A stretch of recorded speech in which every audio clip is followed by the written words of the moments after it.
Nagkakasana ang Presidential Anti-Organized Crime Commission o PAOK ng planong pag-aresto sa 4 pang mga dayuhang itinuturing ding big boss ng Pogo.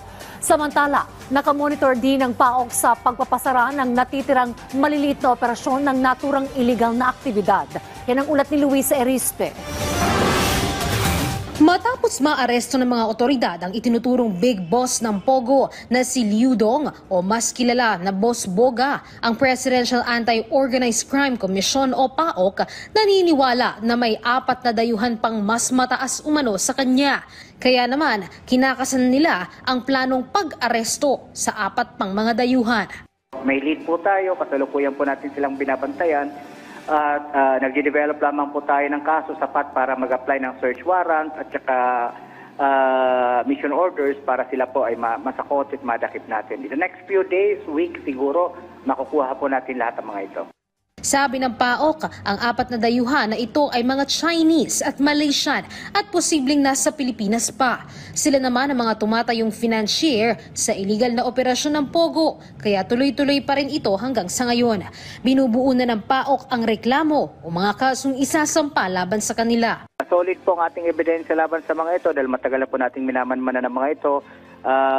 I'm sure hindi lang 4 yan, meron pa pong ibang mga kasama mga yan. Pero so far, 4 ang aming minamanmanan. Habang gumugulong naman ang planong pagsawata sa mga matataas na tao sa likod ng Pogo operations, ang PAOK nakamonitor din sa pagpapasara ng mga natitirang maliliit na operasyon ng Pogo. Ang mga iligal na Pogo umano sa bansa, nasa 50 hanggang 100 pa ang namomonitor nila. Habang sa mga IGL o Internet Gaming Licensees, nasa higit 30 na lang anya ang nag-ooperate at unti-unti na itong nagsasara. Kahit naman anya matapos na ang Disyembre na palugit na ibinigay ni Pangulong Ferdinand R. Marcos Jr. ay patuloy pa rin ang kanilang operasyon para maipasara ang mga Pogo.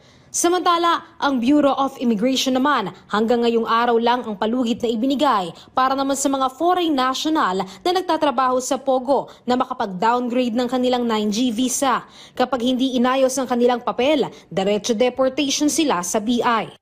Yung legal po na aalis ng bansa will not be blacklisted. Yung mga magpapaiwan po na matininggal na nasabi ko kanina matigas ang ulo at hindi sumunod sa mga polisiya ng ating gobyerno, ay sila po ay madideport and mabablacklist.